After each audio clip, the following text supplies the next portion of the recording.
Good afternoon, Maddie. It looks like you're in Austin, I believe. Still in Austin. Morning to you. I'm trying to set up a little studio in here so we can, next time you're over here, we could do a proper in-person recording in the office like we aimed to do last time, but also just to lift our own content game in the US. So in the middle of setting up a little studio in our office, got a medical building behind us, just for some ambiance. How's the weather in Melbourne? Not too bad. We've actually had a ripping winter weekend we've just come off the back of, and I'm a bit of a fair weather traveller with work. So we've got a branch in the Gold Coast, and Gold Coast is basically 25 degrees Celsius from about April, May till about October, November, when Melbourne's freezing. Beautiful trip to the Gold Coast yesterday. It was, middle of winter, sunny, 25 degrees. So no, very, very nice around here. And you can just smell that in Melbourne. We're entering spring. All very lovely over here. I'm looking forward to that because in Austin, it's at 90% humidity and 35 plus degrees every day. So I hear it's nicer in the winter months, but we're hanging out for that. What is the Austin winter like? Because I don't know. Obviously, Texas is enormous, but I have heard about like snow wiping out certain towns and power going down, over the last few years. Is Austin part of that, or is Austin in a bit more of a... No, it is. So I location. hear that what happens in the US is places like New York, when it's too hot, they shut down and nothing works because there's not enough air conditioning and there's power outs. And in places like Texas, when it's too cold, they shut down because all the infrastructure doesn't work. And so I think last season it actually snowed in Austin and everyone was just freaking out because nothing works. Everything just breaks. So hopefully that doesn't happen this winter. It does get cold, but it doesn't typically snow, I don't think. But I've heard sort of the spring and the autumn months are pretty beautiful weather. Well, I've actually just got over my Austin injury. I went for a walk after our night out on 6th Street. I went for a walk to just discover the city. And I wore my hotel slippers thinking I was just going out a little bit hungover just to, on a 5-minute journey to get a kebab or something. And I ended up walking the whole river into those natural springs and everything, had a dip, walked back, and then after about 6 or 7K, I noticed my feet were blistering and I hadn't even picked it up. So luckily I was able to order a Waymo and get the last 2 kilometers home. But it's taken 2.5 weeks for the recovery from the hotel slipper 6-kilometer walk. I'm just picturing you hungover in your slippers with a kebab in hand, roaming through Austin aimlessly. I would have loved to have seen that. I wish I wasn't on a flight to LA at the time. The dip in the natural springs was a real winner, though. A hot tip. Obviously, very, very American though. They charge you, so you got to buy a ticket to go into the natural spring. Oh yeah, you get charged for breathing here. But a hot tip: there's Spartan Springs, which is beautiful. But if you've got kids, there's another one a little bit further up the river called Deep Eddy, and it's more like an actual pool. But what they do is they fill it with natural spring water each day, and then they empty it. And so because it's a bit more shallow, one, it's clean, but then it's also a bit warmer as well. So you can go swim laps in there and take the kids. So that's another hot tip for when you're over in Austin next. Okay, round 2. Well, I do have just done my submission. So for a big presentation in LA in front of thousands of people in November. So I've just submitted my presentation. And it goes in there's 1,000 presentations and they wipe it down to about 90, then about 30 that actually physically present. And it's actually like a Shark Tank, and it's got the main guy from Shark Tank running it. I forget his name, but he's been there forever, the US one.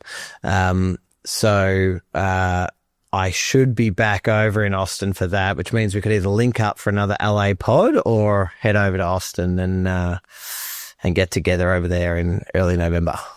Yeah, well, we'll have to have you here because I do plan on having this studio looking schmick, and maybe we can even get a neon built to scale in the background just to be super cliche. Absolutely. Well, I've been talking that up and done nothing about it. So maybe we'll put that on the snail watch for you and I, getting the proper studio set up. Let's get into the show. So first thing I wanted to talk about today, and I don't know if you picked up on it, but probably the two most powerful men in the world, who are also super geeks, are having a stoush.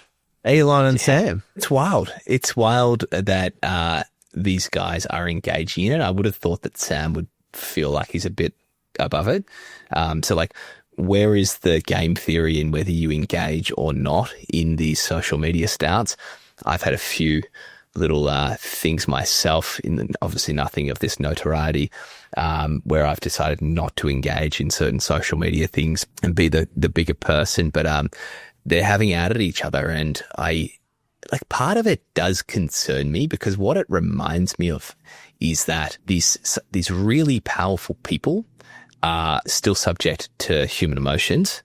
And if they do have that much power, like with Elon running all these companies, and like I mentioned to you, I'm now driving a Tesla around on full self-driving mode, and then Elon's going out and putting anime into Grok and fighting with Sam. It's like, man, we put a lot of trust into these guys who have a lot of power, and they're acting really childishly. So I don't know if I love it, Scotty. The band is good, but I don't know if I love it. And to give people just who aren't as into it as you and I, just to lay the foundation here.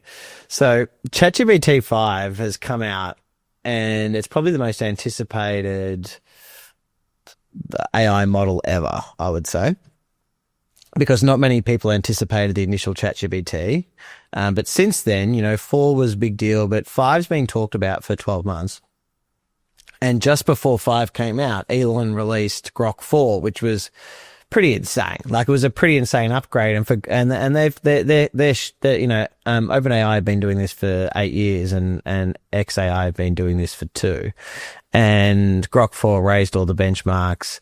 And ChatGPT 5 is, up and around the mark. But what I saw straight away was, on the day when the releases were coming out, Elon flooded, and ChatGPT had a big media spend and a big way of trying to sell GPT-5, and Elon spent the whole day poo-pooing it, saying it was crap, testing it against his own model, which was sort of one professional to another. You'd think just let them have their day and then go from there. But I thought it was a bit childish of him. But then also it then started getting personal, with Elon making a claim that Apple are working in cahoots with ChatGPT to not let Grok move its way up on the App Store and not be featured. So then he's talking about suing Apple. Then Sam came out and said, hold on a second, you obviously own X, and you turn up your own tweets and Tesla's tweets up to 1,000. You turn down anyone you don't like. What are you talking about? You own a huge platform with power, and you're doing whatever you want. Why can't Apple do what they want? And then the funniest bit, I think, so far is Elon went on to ChatGPT-5 and said, who is more trustworthy, Sam Altman or Elon Musk? You can pick only one. And then it said Elon Musk. He's pretty good. He's got him there. That was a new level of low. That was a new low, to use someone's own model against them. It's genius. So look, I think I agree with you. It's kind of disappointing to see, because these guys are becoming people's heroes, right? They used to be actors and things like that, and now the new heroes are now Elon, Sam, Jensen, Mark, Jeff Bezos. These are the people that we'll be writing stories about and biographies about in our time, and talking about as the most powerful people in the world. And the people that you don't see or don't foresee getting into this is Satya Nadella from Microsoft. I think he's above this type of thing. I don't see Jensen getting into this. He's just probably going to focus on the task at hand. And what it probably relates to is the fact that Trump does it so much, and it's become normal that powerful people can go and be childish on social media and don't have to be, that highly respected. So yeah, it's I don't love it, to be honest. I would have hoped that they were both above this and can just focus on what they're doing and trying to benefit the world. But I guess it does show that they're human as well. Yeah, absolutely. You've been talking about first year ARR, and your recurring revenue, and how some of these people, stating, fastest to 1 million revenue, fastest to 100 million. And when a lot of these apps now are sitting on the back of most of the frontier models, and putting a wrapper on them and offering a service. And then 2, making you pay to play initially. Like there's not necessarily that free tier. They're making you really pay for it to use it. And a lot of people, like myself, pay up front and then never use it again after the first month. And I'm making sure I never subscribe for a year to anything now. I just pay the premium to do it month by month. But Scooby-Doo has backed us up this week.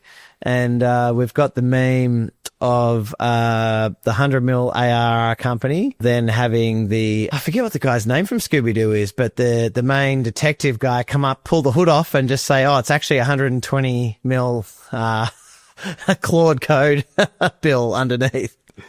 Yeah. It just shows that with the amount of VC hype around a lot of these AI startups or scale-ups, with the amount of money being poured in, unit economics is not really a thing. And maybe that's okay if you can see a path towards the cost of compute going down, which it will. But where this is different from some typical, you always hear about startups that lose money up front, right? And that's because of the upfront capital costs and what it costs to, say, build the software versus what people are willing to pay for it. And I think that's all well and good because the unit economics of the sale, so the cost of goods sold, is very low. So it means that the business has a high gross margin. Basically saying if we were to get rid of all of our software developers and stop working on the software and just keep it as is, what does it cost to run? Typically, software companies have run at a really high gross margin, like 90, 80 or 90%. But whereas with these new companies, I guess the issue is, and what this meme is getting at, is the cost of goods sold is actually probably exceeding the revenue, because the cost of compute is so high compared to the revenue that's coming in. And that's not something that you can turn off because that is your product, right? It's not like you've got a product and you've paid software developers and now you don't have that cost or something. It's like, no, that is actually the cost to serve the product. So that's a really sort of scary financial situation to be in. And I guess what it is relying on is that the revenue is going to go up and the COGS is going to go down because the cost of compute is going to go down. But are these going to be economically viable businesses in the future? Probably a lot of them won't. And what all the VCs are backing is that they're going to back the ones that are going to win the race, which is the VC model. So it makes sense, but it certainly highlights a new level of unprofitability in the industry. Yeah, I think you're right. So to break that down, so if you look at a business like mine and construction, we have a high cost of goods and then a high revenue, and you take a smaller slice of margin on a high revenue, and that's your business model. Software has been about high startup costs, running at a loss, but then you've got a high customer acquisition cost, and then you have like a network effect, and your overhead pretty much stays the same while your distribution grows, right? What value are these businesses actually providing apart from putting a wrapper on a frontier model, who their version is training their models on top of NVIDIA compute? Does the value in the end just keep returning to NVIDIA, then a little bit to, because ChatGPT are losing money still. NVIDIA is making tons of money. So is it going to keep going back to the hyperscalers, to the AWS, to the Azure, to Microsoft, and to Google, and to NVIDIA? Do the profits in the end funnel back to them? Because once the cost of compute goes down for Lovable or cost of compute goes down for Replit, doesn't it go down for everyone? Yeah, I think it definitely does. I'd say that it's not a zero-sum game in the sense that everyone can win at each layer. And that is how the software as a service business is designed at the moment. You've got AWS, say, taking a bunch of revenue from these software as a service businesses, but they're still able to make good money because the AWS bill, compared to what people are willing to pay for all this business logic that they've created that makes people's lives better and adds value to it, is there's a big differential there. So that's where you can make your money at the application layer. But yeah, I think what you're probably getting at here and what we're seeing is the application layer is so thin compared to the base model, and the models are getting better, and these companies are starting to get more into applications themselves. And so what I'm seeing is this convergence towards the big companies are trying to do more and more. We'll talk about Gemini later. We've got OpenAI news every week, and the kinds of products they're making. We've talked in the past around, OpenAI now doing a note taker. Does that kill the note taker software companies out there?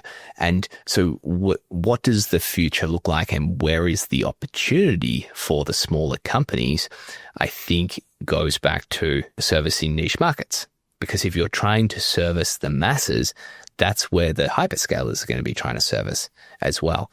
And so if you're trying to service the masses with a point solution product in this space, I think it's a really risky position to be in. But if you are servicing a niche market with lots of business logic over these models, and you're tying things together, and you're actually producing value in the world by making it way more efficient for someone to get their job done, or to whatever it might be, in a way that the models just can't do at the moment, because they've designed to be generic and not specific to someone's industry. So I think that's where it's going. But I think you're right in saying that ultimately the best place to be is as close to the metal as possible. And it comes back to Jensen just being the man.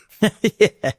But yeah, I think as well. And because these models, they've been so coding heavy, like it feels like all the big companies that have spun out of AI so far are either the frontier models or coding applications. And so that space to me feels like it's going to be super competitive. And then I think it's also the first space that, Claude, ChatGPT and Google are targeting as well. Like Google are, targeting the coding space as well. So whereas I'm not sure Google are going to do construction. So I think you're right in terms of targeting a domain and going super deep, and then being able to somehow deploy agents through your through that and take on the white collar workforce, depth in true depth in that industry. So just an interesting little meme to back up our initial thoughts of under the hood of the $100 million rev is $120 million of compute bill. So I thought that was very good. So let's get into it. AI news. Off the top this week, we have Perplexity, who every 2 weeks, there is always a meme about Perplexity getting killed. It's dead. Google's killed it. Microsoft's killed it. Some other browsers killed it. And they're getting sick of hearing that. So they're going the other way.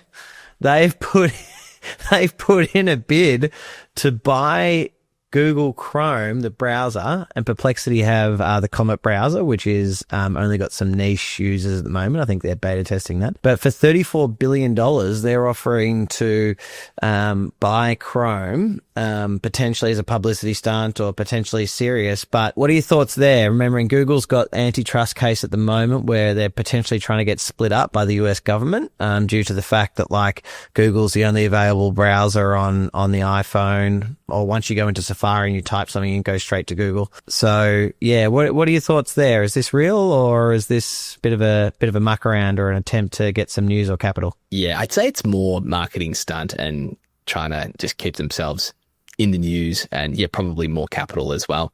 The antitrust case, I think, is a really good point and would be the only reason I could see why Google would give it up. Because they don't need the cash, right? Like $34 billion to Google. I don't know. I haven't read the balance sheet in a while, but they don't need the cash. So unless they thought that it was about to be carved off and they didn't need it anymore. But I just don't think that's realistic, because one thing about the Google Chrome browser, it's built on something called Chromium. That's like the inner layer of it. And Chromium actually powers a bunch of other browsers. I don't think it powers Safari. I'd have to check. Hopefully a listener can fact check me on this, but I believe it does power Edge, which is Microsoft's. Not only if you are buying Chrome, do you buy Chromium? What powers it? And what does that mean that you have the power to do? I think it's too valuable of a tool for them to give up to some random startup just because they've put in a bid for it. Even if you did have this antitrust thing, it's going to be broken up. Ultimately, they will still sort of control Chrome, right? Like they're not being forced to sell it per se. They'll still have some control over Chrome. If it got broken up, it would just be inconvenient for them. I think this is more of a publicity stunt than anything else. I will say the listeners haven't heard of something called Polymarket. It's basically you can create a betting market for anything. I think they have to be approved. And there's some really funny bets that are on Polymarket I hadn't been on in a while. But for Perplexity acquiring Chrome, it's actually sitting at 12%. And what's interesting about Polymarket is they get a very good representation of what people actually think out there. It's not just like listening to Twitter hype. It's like people actually putting their money where their mouth is and having to make a bet. So typically it's been quite accurate. And if 12% of people are saying that it could happen, then yeah, maybe that is because of the antitrust case. But I don't know if you've got any thoughts on the matter. I've just done a quick chat with Grok. Chrome has 60% of the browser market and they have 3.5 billion users. So if our man Zuck thinks that Alexander Wang is worth 12 billion or something like that, I have a feeling Perplexity need to go deep down into their pockets and probably come up with about $200 billion, I would have thought. So I just thought this actually, Johnny Ive and his mates who haven't done anything, they were what, 6 billion. I reckon price of Chrome, value of Chrome would be up over 200 billion US. So bit of soul searching for the team at Perplexity. Maybe they're going for like a Cluely style, make the news and say some random things. But if you've got 60% of the browser market, I'm not sure you're going to be selling that off for very cheap to the people who have 1% probably or 0.5%. I just had an idea, Scotty. Maybe for some Cluely Perplexity style marketing, we can we should put an offer in to buy maybe the All In podcast or the TBPN podcast. How much would you pay? Joe Rogan. Let's go Rogan. How much should we offer for Rogan's podcast? Well, because I think the idea is that you just say the offer, and then if you get into terms, then the backers like Sequoia and A16Z come in because they want in, right? So you just say it. So Joey got 100 million from Spotify about 5 years ago. So let's give him 150. Right? We don't have the cash either to Perplexity, and then. If we get into terms and a term sheet with him, I'm sure we'll be able to get some big backers. So look, we're putting it out there. Let's announce it. Yep. We are going to try and buy a large podcast for distribution, and we're going to go with the catch and kill. So we kill it, and then suddenly you and I are just on that pod with the new logo. Imagine sitting in Joe Rogan's thing instead of the Rogan podcast bar. It's now got built to scale. We're just on either side of it. Well, we would have the neon. We should be able to edit his neon to a built to scale, and he is in Austin. So we are coming for you, Joe. We are coming. Beware. The other news, I think, out of Google has been the Gemini models are now being applied to Google Calendar, Maps, and Tasks. I still haven't seen Gmail thrown in there yet, but I think people have been thinking for a while, when are the Gemini models going to start making their way into all the Google applications used for everyone? And we have spoken about, do we need to change hardware from the dinosaurs at Apple to access these kind of tools? Because I know you use a lot of Google products, but it appears as though it's now released, getting in touch with the calendar, maps, and tasks, and it's still running on iOS, so you don't have to change hardware. Yeah, this is certainly the name of the game, is the ecosystem. Making all of the tools talk. What tools are going to talk to each other? Who's going to be the layer in the middle? and who's going to be the interface to the human who has to interact with all their tools. And so I did try it out very briefly on my phone just before the pod. Got it to just chatted with Gemini in live mode, which it can get your camera and it can listen to you in just like you could with ChatGPT or Grok's voice mode. And so I asked it just to create a simple calendar event for a couple of hours and went and did it. And I checked in the calendar. So it sounds like almost trivial, but that's the kind of thing that actually provides a lot of value and what Siri was never able to freaking do. And so if we can now do that through Gemini Live on an iPhone and not have to go and buy the Pixel to be able to get that kind of capability, that's a massive win for Google because people don't have to switch over. And I don't know how much Google actually makes from selling their Pixel phones. Like that's not their core business, right? Their core business is people's attention and getting them into the Google Workspace and getting them on into Google ad revenue. And so I think this is a big move from them and really just, it's again showing, like I mentioned before, whoever can make the tools that people use every day better and talk to each other more and provide an interface to the human in a more seamless way, they're going to be the winners. Yeah, and I think, I mean, they're just on a mad run at the moment, Google. They were asleep at the wheel for a little bit, and then they feel like they're just going bang every week and starting to just leverage all of their existing. I mean, you just forget that they're in everything. They're in absolutely everything. And they're starting to just bring this whole thing together as a product team, and they're just shooting out products every week. So loving what they're doing there and loving the pace they're moving at. So yeah, just expecting them to go from strength to strength now. We spoke about last week the video generation sort of world that they're building.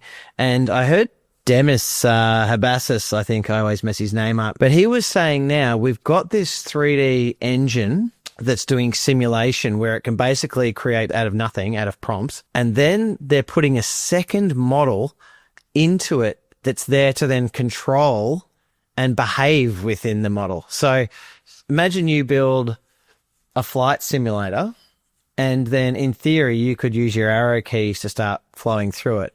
They then have a second model coming in to be the operator.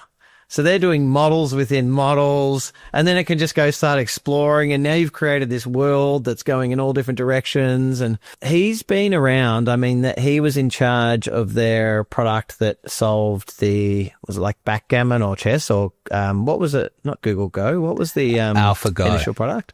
AlphaGo. So he's been doing this for years in the DeepMind section. And now it seems like he's just paired his intelligence maybe with some product guys and they're just shooting out amazing things every week. And also, like you said last week, deep technology. Like there's a lot of tech in this. Yeah, it is pretty wild. And look, many people bet on Google, like maybe 18 months ago now when this was all happening and Google was nowhere saying that they're done. I think a few commentators said Google hasn't been sleeping in the wheel here. They just haven't wanted to release all of this AI stuff because they were worried about it hurting their core business. But now that that's going to get done anyway, they've just let the dogs out, and it's pretty special to see.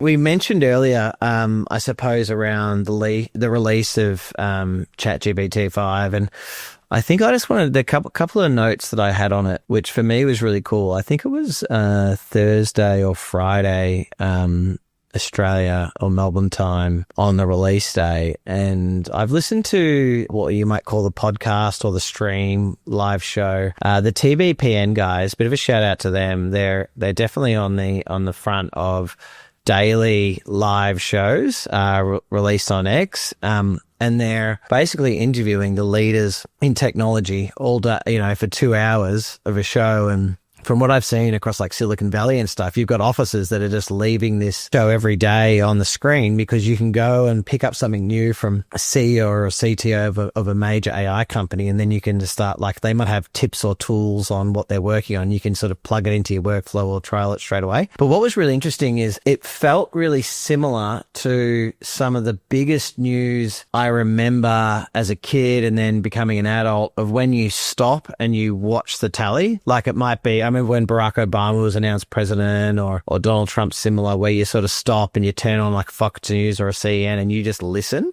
for an hour or two and see about what's happening. So came out here at like 5 a.m. Oz time, and then I went to the gym, and they had interviews with Sam Altman, Greg Brockman, who's the chairman, CEO, their CTO, their CFO to talk about the finances of how they've gotten here, and then also their chief research officer, and it was across 2 hours. And it was just so impressive to have one of the most anticipated product launches probably in the last decade, paired with all of the major people involved getting on a show that's just live and free on Twitter without ads, and then being able to come into work that day, start playing with GPT-5 and understand from the creators what's changed about the model and then what the use cases are. So that was just an interesting, I suppose, media take from my point of view, and something, I think, a show worth watching or just checking their shorts in your spare time, as well as listening to Built to Scale once a week, if you don't have the time. But then also GPT-5, my initial feel for it is the O3 model has serviced me so well over the last 6 months. However, it is a little bit slow. And what I found is they have the depth and reasoning of O3 now applied at the speed of their 4.0 model, which is the fast, interactive, but to me always felt a little dumb, felt like a teenager sort of just summarizing for me.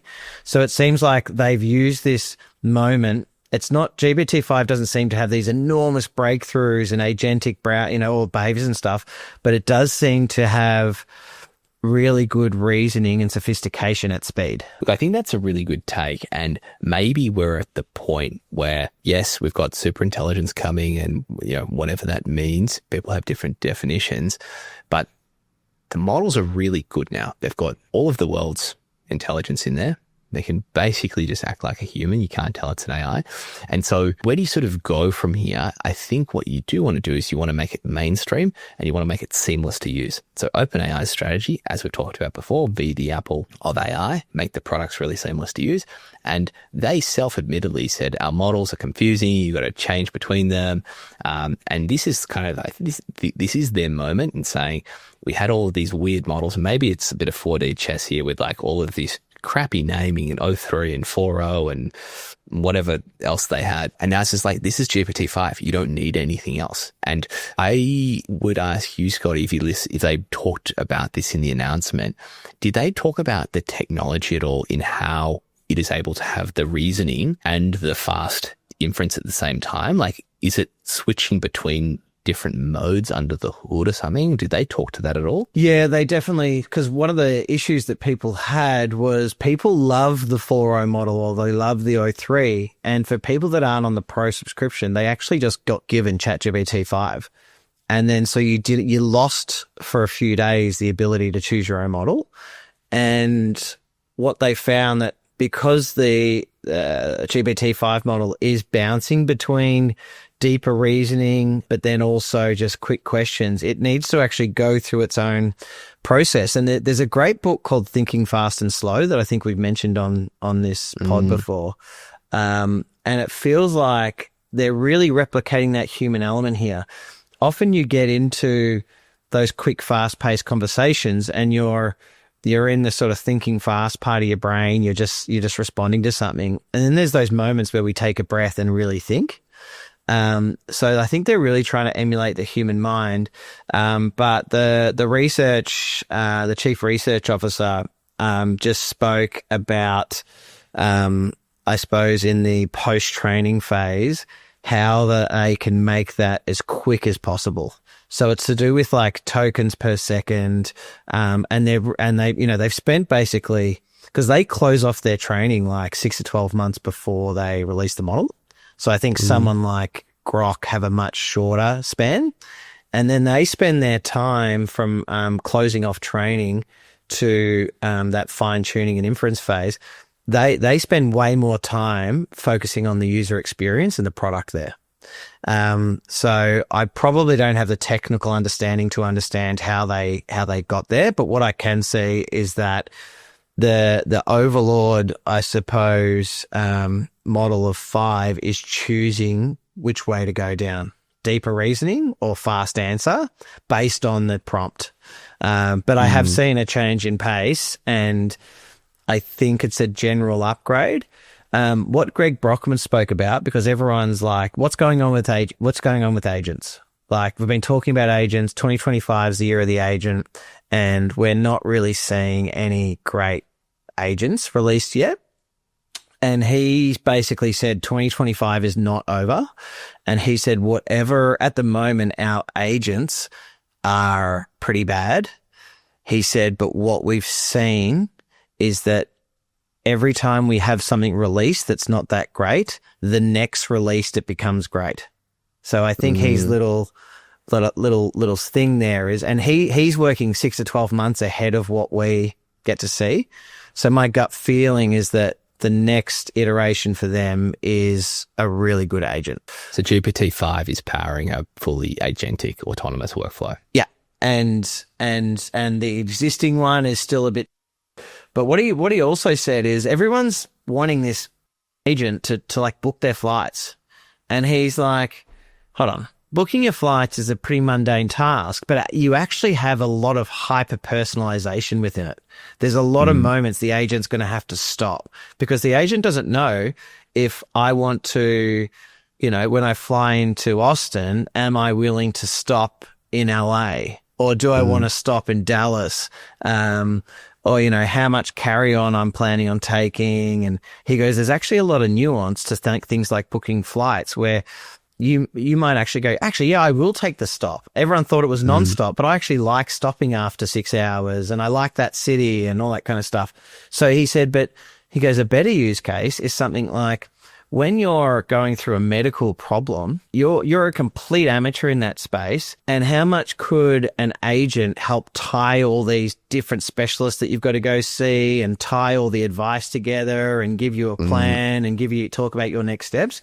So he said, we're working on use cases that have super high impact to people's lives, and where you're not necessarily a professional who has all these choices. You're really looking for guidance. So that was an interesting call by him as well, to say, stop obsessing over the flight bookings. Like, book your own flights. Because he goes, you don't really realize how detailed your decision tree is through that.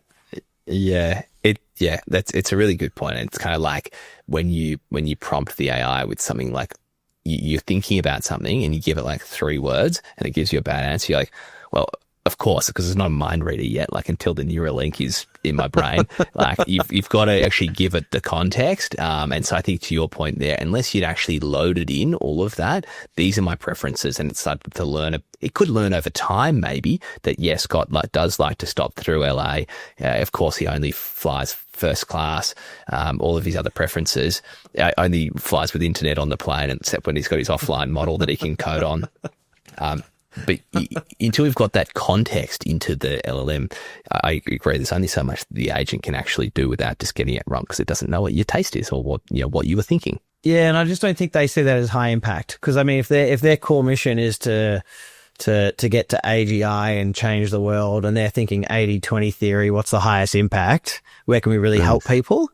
I just don't think they're thinking about those mundane type tasks. So, still, I think overall, GPT-5 probably didn't need the build up to that, because they haven't really, they've just made a fine tuning of an existing product. It looks like to me. I'm not seeing a shit ton of, brand new technology built into it. So, but I think with Grok 4, coming out and beating them on a bunch of tests, and with Gemini 2.5 or 3.5 Pro also beating them on a bunch of tests, I feel like they just said we have to release something, because we can't, OpenAI can't sit there at number 4 on the list, can they? Like, yeah, that's a bit of a death spiral for them, but they're still, I think their user base, queries per day, queries per month is still light years ahead of everyone's.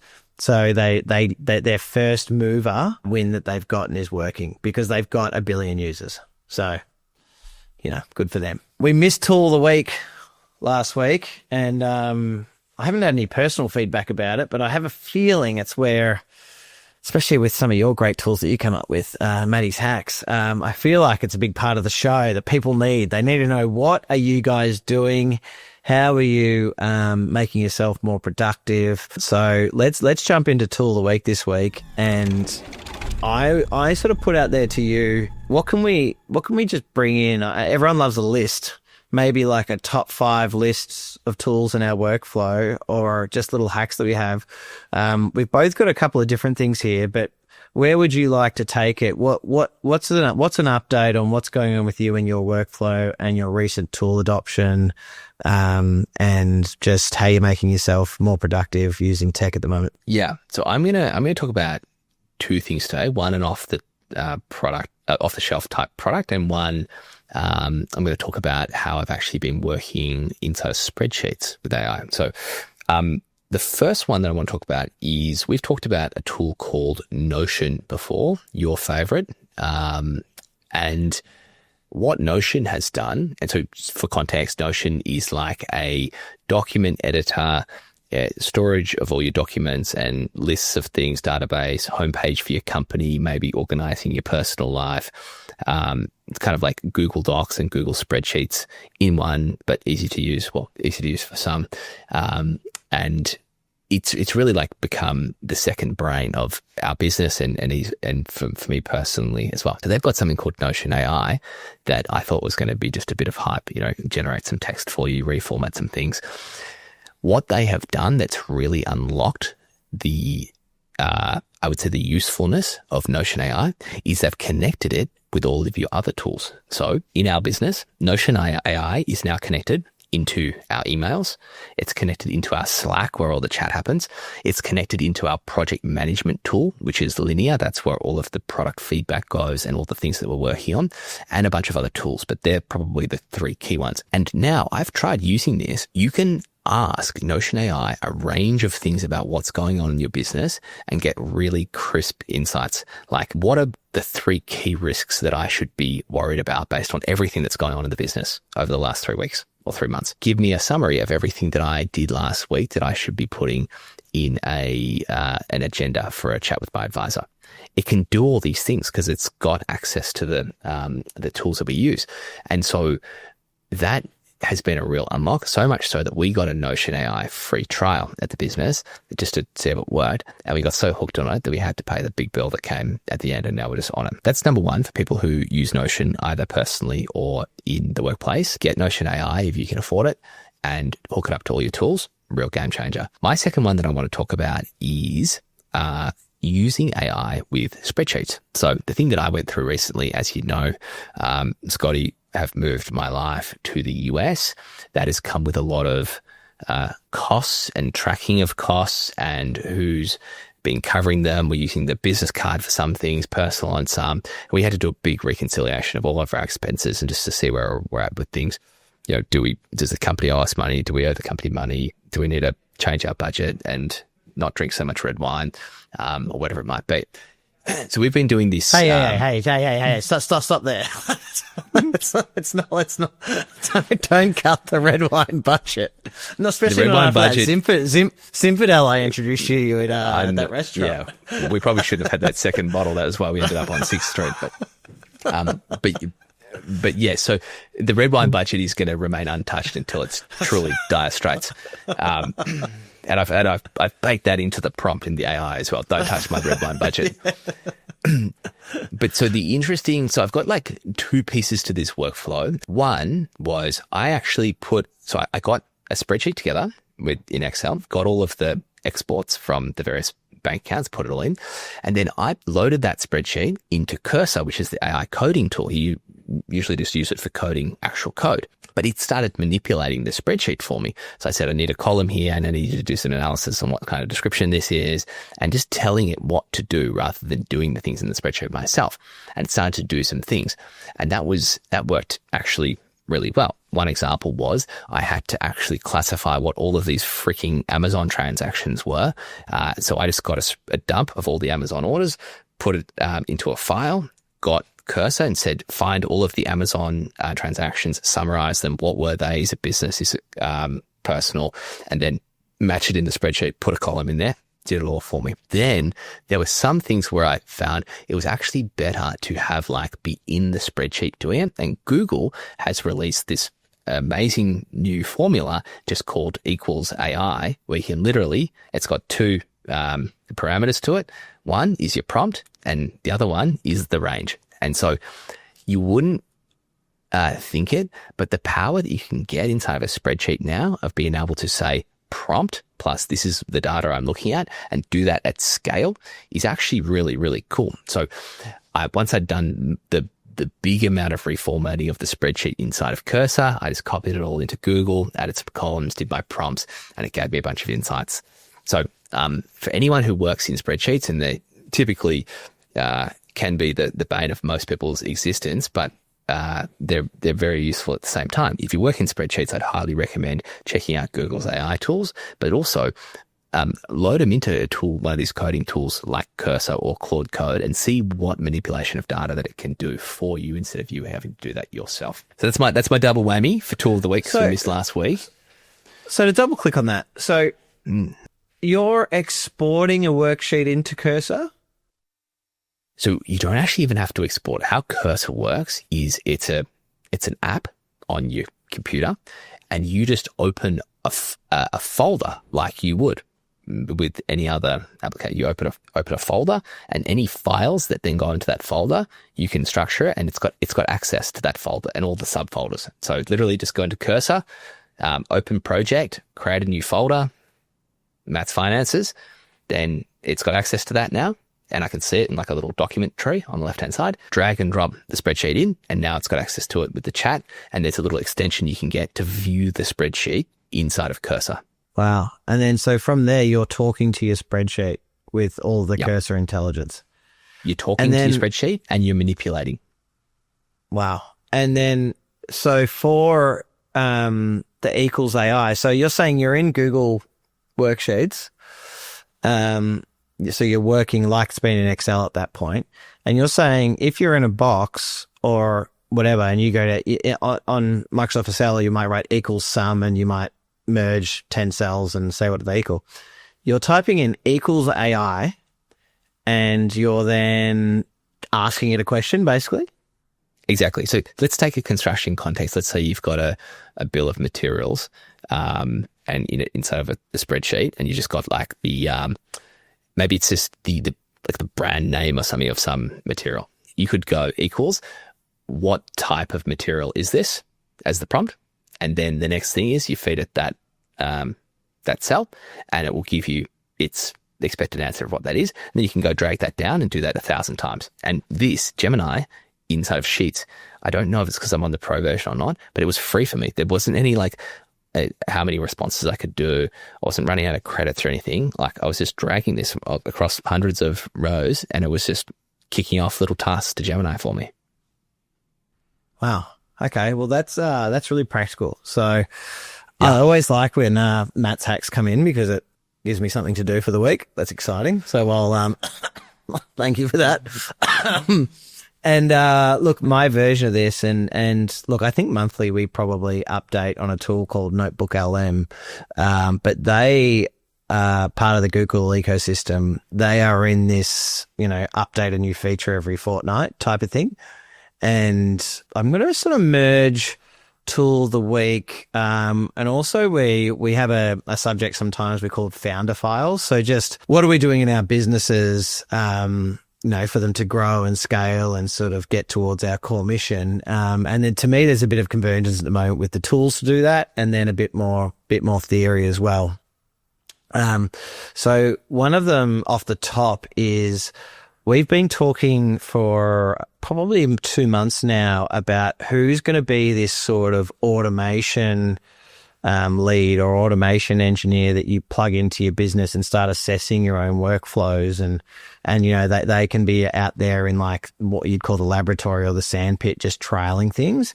And I think a lot of businesses who don't have the chops internally, this is a position that I'm now seeing advertised on LinkedIn by a lot of people I'm friends with and follow with, and especially a lot of more older statesman type people that have no idea, where they're just like, I'm hearing AI is great. It would be great to automate my whole business. Let's get someone in, maybe they're a software engineer or something like that, or they're a Zapier expert. But what we did is, and it might be that person who's sort of the Swiss Army knife on the IT at the back end within your business. But I'm fortunately enough that I've been working with someone in the business here for 5 or 6 years who is our Swiss Army knife, bit of IT, bit of everything. But they've also been through some of the primary roles within our business. So contract administrator, project management type things. But then they've been involved in our IT and implementing all of our software. And what we did was over the last few weeks, we started identifying one that I want him to have 50% of his time automating our workflows, and the other 50% of his time I want dedicated to Elysium, our R&D project, and really sort of making sure that, because I think, we spoke last week about Elon saying like delete the researcher and just now they're engineers. You've got to produce something. And I'm not thinking about 5 years R&D. I'm thinking every week I want an update on R&D. What did we get to this week? Just so there's that accountability there. What are our targets quarterly? What are our targets annually? So that we're deploying product, we're shipping product and shipping new things, not just researching. So on the automation front, we've now set him the task of, and then sort of identifying what the highest impact, most administrative heavy tasks are. And within our business, whenever we give someone a task on monday.com, which is our task management software, they have to select automate or elevate. So it's something that they really want more time to do, and that personally they believe that they're in their sweet spot. It gives them energy. It's where they can be more strategic and do the things they enjoy. And then they hit the automate button on any task. So it then sends a feedback loop to us that they would like that task automated. So then we have a list of tasks to be automated. And then we value them from top to bottom. What would be the highest impact for the business? Where are the big wins? What's the 80-20 theory? And we've just started that process now. And it's actually really exciting. It would be easily my most exciting meeting of the week to start saying like, how are we doing this? And the fact that we've now freed up someone's time internally to dedicate to it feels like a huge win for that. So even on the pod, I might talk about every couple of weeks, like something that we've done. We have automated this part of our business. So I just think that's some advice for people, that you don't necessarily have to look externally. Talk about domain expertise. The people in your business understand what you guys do. And I just think that as a CEO, we're probably never going to get the time to like really do this ourselves. So I think you can go externally if you feel like you got no one in the business, but internally, I think look inside and go, who would be great at this if I gave them the time? And then take the tasks off their hands that you can get another person externally or internally to do. So that was one. So that's going to lead our automation and innovation space. And then the second one for me is jumping back into Notebook LM. My man Jensen, and I listen to everything he says all the time, said, if you could go back and do anything, what would it be? And he said, learn physics. So over the last week or so, I've started an online, and it's free, MIT physics course. And I would say that the math and the calculus would get above my intellectual capacity fairly quickly. But I'm more interested in the theory of physics and the main guiding laws and things, because we know when we think from first principles and we're trying to innovate and really change the world with a business, that the only thing stopping us is that. So my theory was, I want to educate myself in that space at my own pace. And I was thinking about like, do I need a personal tutor? Do I need to go to school? And then I realized, I checked the MIT, literally, I don't know, it's because they're trying to be saints. They've got their whole physics program online for free. If you don't care about the physical certificate and you just want the learning, you can sort of digest it at your own pace. And what's really cool is that OpenAI now have AI courses, Google have AI courses, NVIDIA have launched a bunch of free AI courses. So the world, if you want to educate yourself in any space at the moment, there is no cost apart from an internet connection. And if you partner with or just use Notebook LM, you basically have a tutor. And so you can watch a 1 hour lecture straight away. As you start watching it, grab the lecture, share it in Notebook LM, and you've got a study guide, a mind map, and then they'll also do, so a summary. But then the study guide will come up with 10 questions at the end of it, like you would for an exam, to make sure that you've actually learnt what the lecture was about or what that reading was about. And I just think it's so exciting. It does not matter what you want to learn now. There is absolutely nothing stopping you from learning anything. Mm-hmm. And then you can use the other models as well to help you, what book should I be learning if I want to learn at this? And I've said, like, I want to learn the physics without going really deep on the math. Like it's the theoretical physics that I'm interested in, and understanding the boundaries and the laws of which we advocate. Yeah. It's such a good opportunity. And just like to recap the couple of things you mentioned, because I think they're both really fantastic ideas and insights. In the business, you're saying everyone, when they're doing something, they get to choose, is this work that is really giving me energy and is stuff that a human should be doing and I'm applying my creative energy into, or is it something that drains my energy and I would love to figure out a way that I can automate this? You're now tracking that data on like a task by task basis. And then you've got someone in the business whose job it is to try and say, okay, all these things that we are wanting to automate, what should we automate and how do we do it? And then we get the extra support if we need to. Is that like a fair enough recap of the process? Yeah, 100%. So like, I don't want to automate the really detailed calls I have with potential clients and architects to really understand what they really care about. Like if you're going to spend $10 million plus on building a home, I want to get to know everything about that journey and what's important to you, because that data coming to me is really important. I don't necessarily want to send an AI agent out to have that chat on my behalf, like an avatar, and like just give me the data, because I'm going to lose all the nuances. And what are the questions that I would ask? So, and luckily I'm not having 1,000 of those chats a year. I'm having 50. So that's something that I would have as like an elevate, what we call elevate. So the term that we use internally is automate the ordinary and elevate the extraordinary. And everyone's then got the option. Every staff member has the option to press that automate button. Now, what we want from them to do once they automate it is we want them to create a loom, which is owned by Atlassian, the Australian guys. And within creating that loom, the loom will record your screen, record you, you can talk to it, and then it will do a summary and an SOP of that task. And then what that does is it gives us and our automation expert a chance to start using models and tools and Zapier and other workflow connections and APIs to say, well, this is their workflow. This is a video of them doing it. What can we do?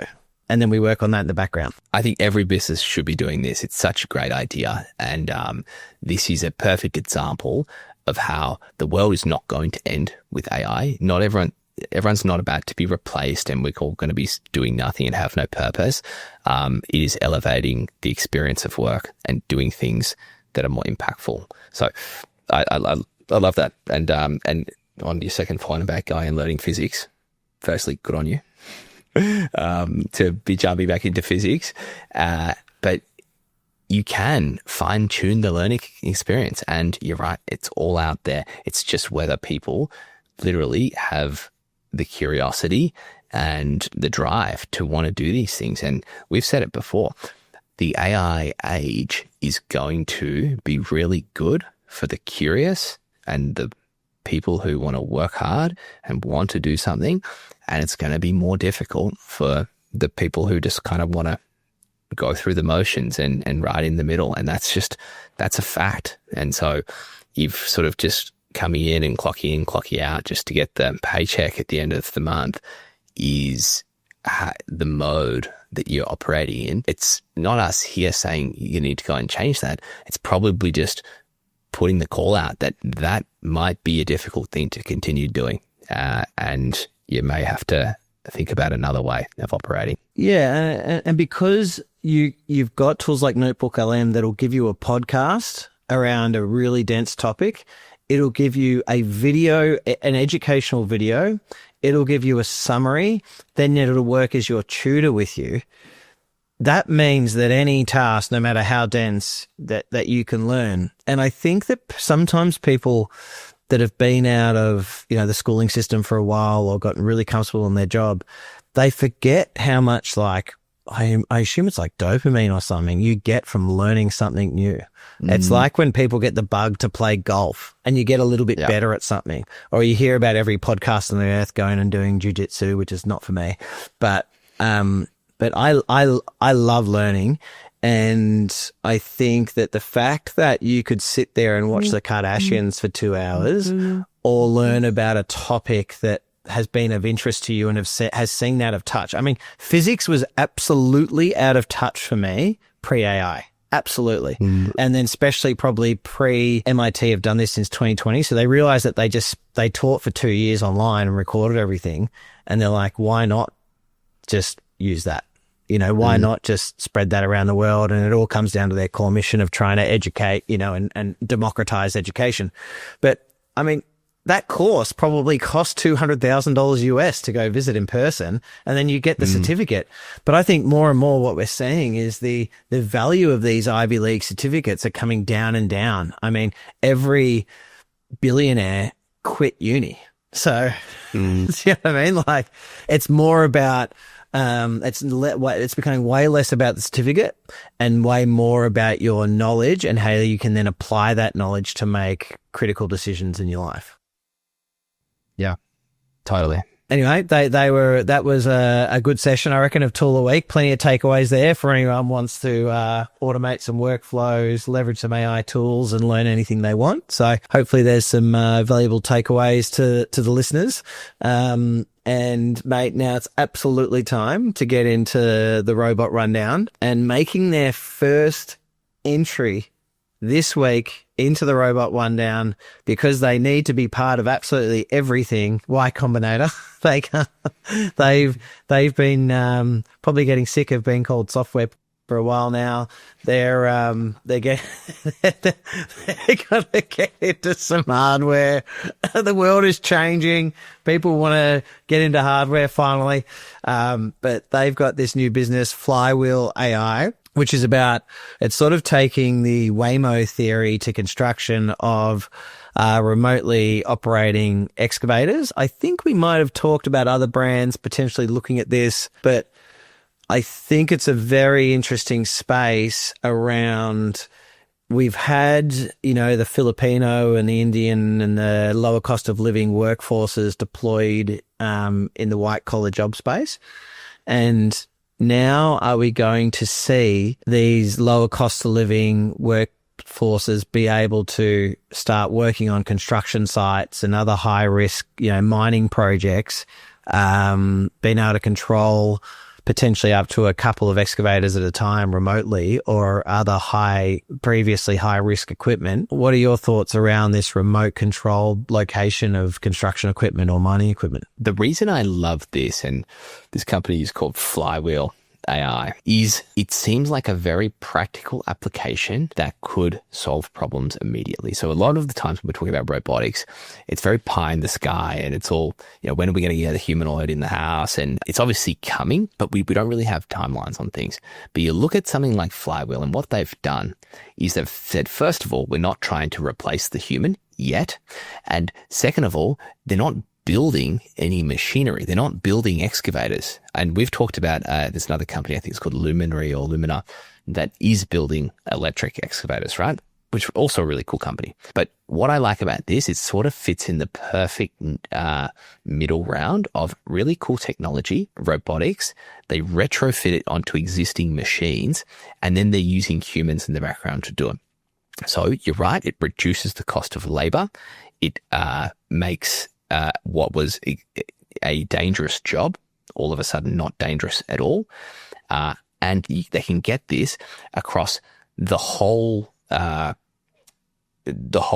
workforce, or the whole equipment force that's out there, basically immediately by these little robots that they just put onto the existing devices. So I just think that that's a really cool mix of massive value, but ability to deploy at scale quickly. So I'm super bullish on this company and anyone who is, I guess, doing well in this space, because I mean, you're in construction. I'll get you to answer this. Like, is this like appealing to you right now? Like to look at something like this and invest in this technology? I imagine it probably is. Mate, I've got a slightly different take. I've actually just had on the earpiece. I've had Jacinta Allen, the Premier of Victoria, and I've had the CFMEU bikies just come into my earpiece now.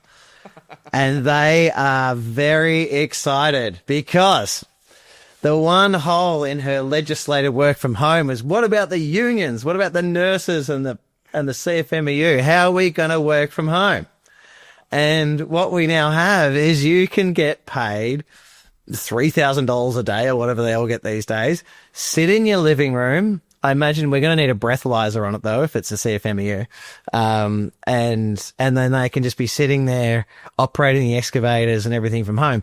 My two worries come into it then of, what are they going to do with all their RDOs? So like all those days off, does that mean they just don't walk into the room where the computer is? And two, what if you're sitting at home and you're operating an excavator, you go to the toilet, and from your point of view, little lizard boy comes in and just starts jumping on the joystick. So it just starts around with the Bob the Builder tech. But no, look, in more seriousness, I think all of these companies, it's sort of like when you outsource work to another country, and this is what the problem with work from home is. When you work from home, you're now competing with the global workforce, I believe, right? Now, if you're really good and you're adding value, then good for you. But if you're mid, there's a good chance that once you work from home, the employer will go, okay, now that if it doesn't have to be done in the office, it can be done from anywhere. Now let's open it up to globalization and the global workforce and people from lower cost of living areas to do.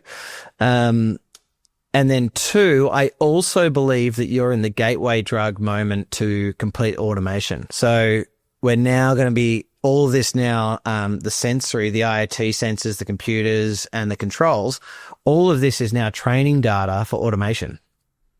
So I think it's great. I think it's going to happen. It's inevitable.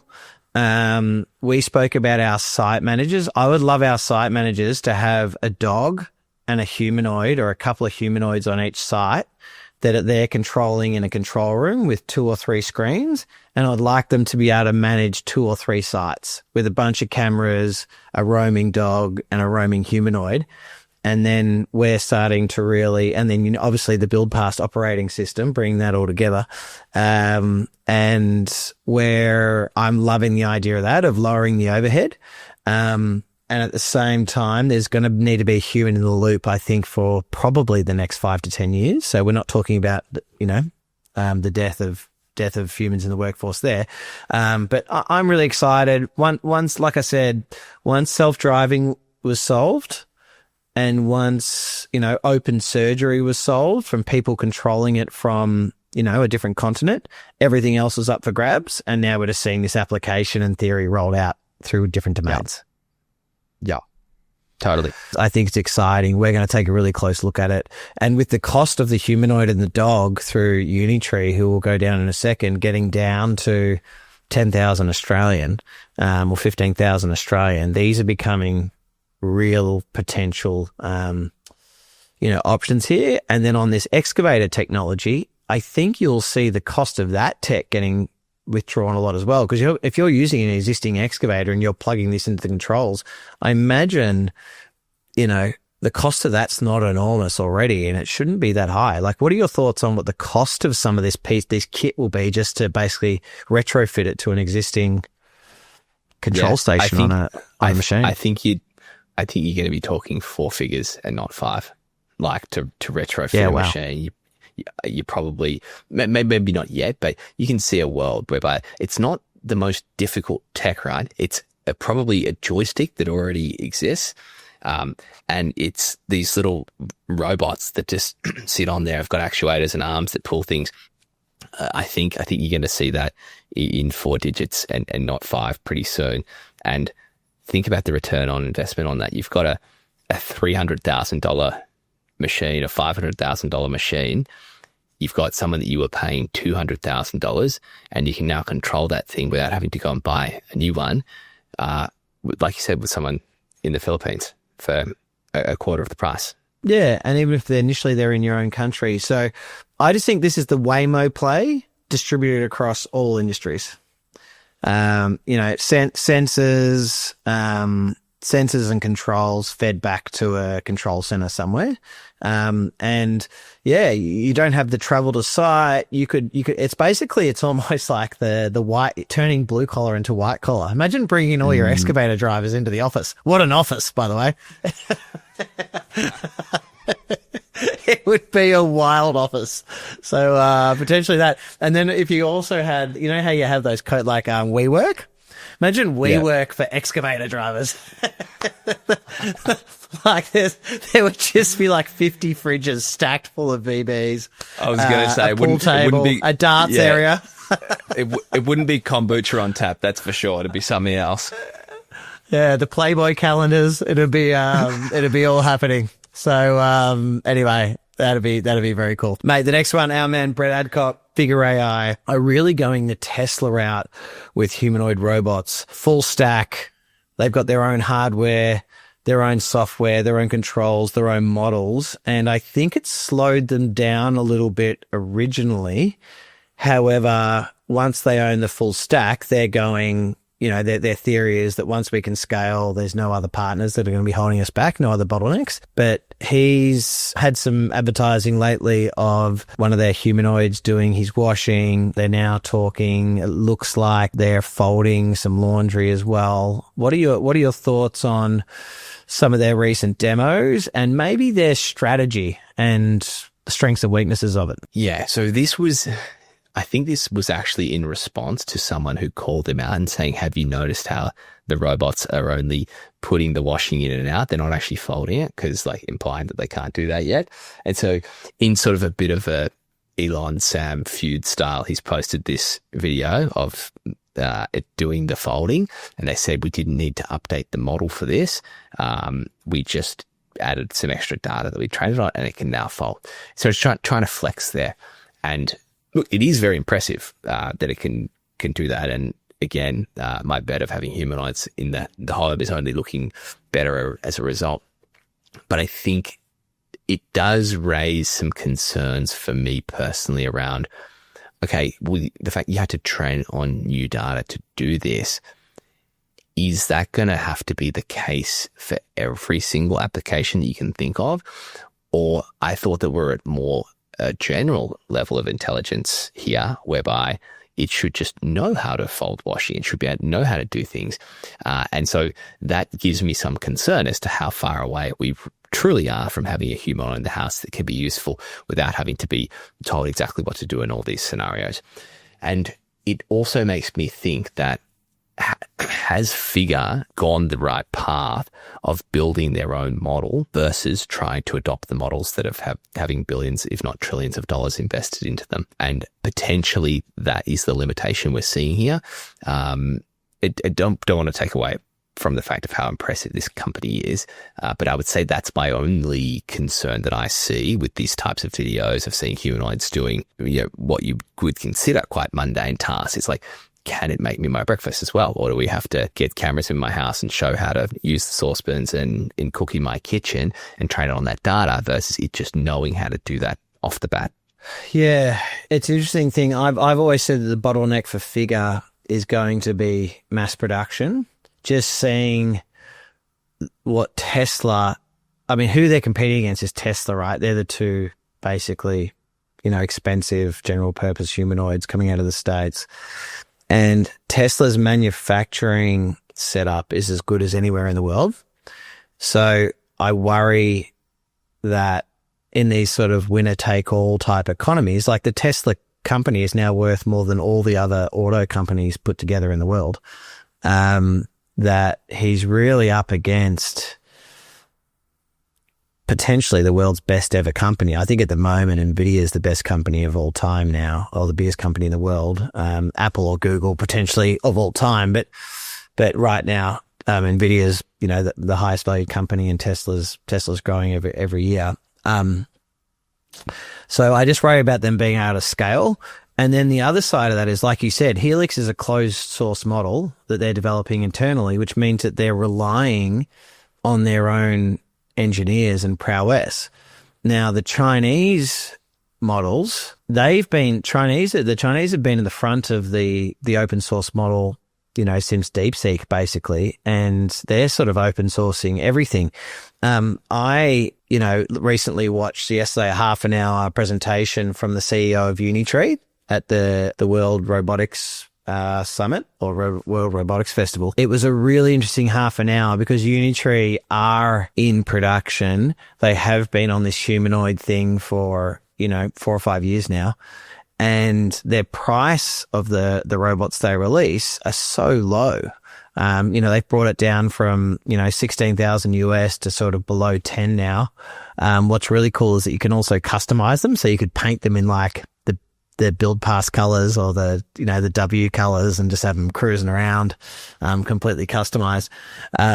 But what they're saying is that their hardware is where it needs to be. And they're saying that the data, everyone's obsessing over more and more data, but the data is actually, they've got a shit ton of data. And the other thing is that like NVIDIA released this week, their Isaac Simulation 5, is that, and Elon's spoken about this, is that the amount of synthetic data based on physics is going to be, 1,000 times more than the amount of real world data because it's endless. It can train overnight. It can do a million different simulations. So it's not a data problem and it's not a hardware problem.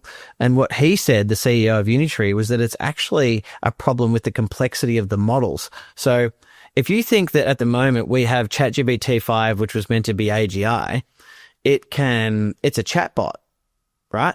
All it has to do is give you some text back to a question. It summarizes the intelligence of the web, and it's just summarizing that and giving you an answer.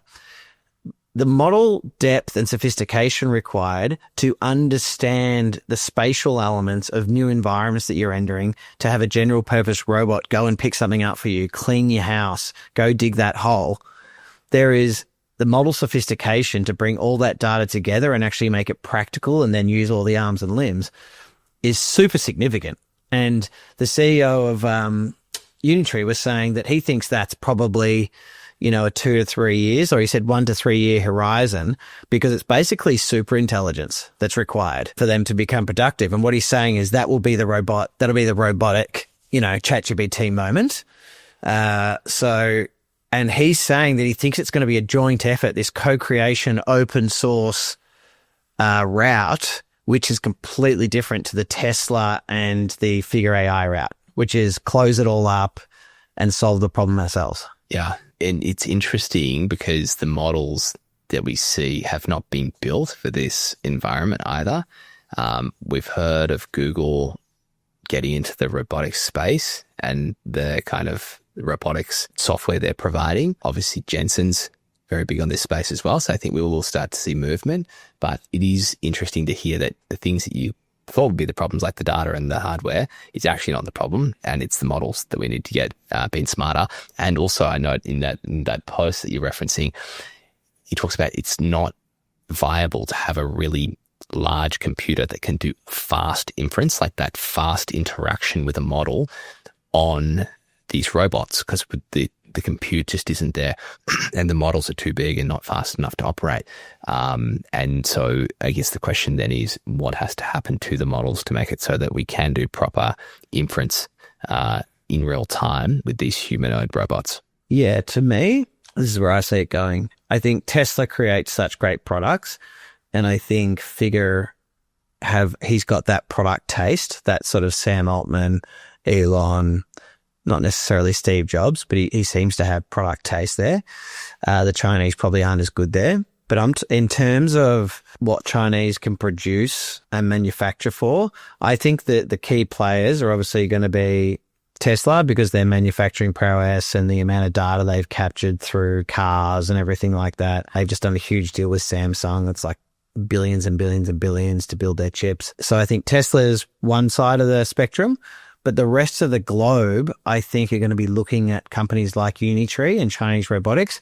And then I think NVIDIA and Google, building these omniverses, building these physics-based synthetic platforms to train anything in.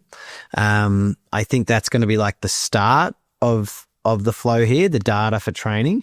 And then I think it'll be open source models that where a bunch of people around the world sort of work together to create models that can then be put into the brains of robots. So, but I just feel like the long-term winner is China until the US can figure out a way to manufacture for as cheap as China does, or a US company that just manufactures in China. That's the other thing. But I just don't see a non-Chinese massive win here, because the idea of spending $5,000 to get a humanoid is much more approachable than $50,000. Oh yeah. Yeah, I think it's good insight, and also we are seeing the trend towards more open source, which is exciting, as we covered in last week's episode with the GPT open source models. So either way, I suppose the big headline out of that is that we're expecting the ChatGPT moment for robots to be 1 to 3 years away, and yeah, that's pretty exciting, and I'll promise this show by next week the order will be in for the dog or the human. So we'll then be able to track. We'll dog track or humanoid track from next week and see. Because I'm really excited about the human painted in our company colours. That's going to be a big flex.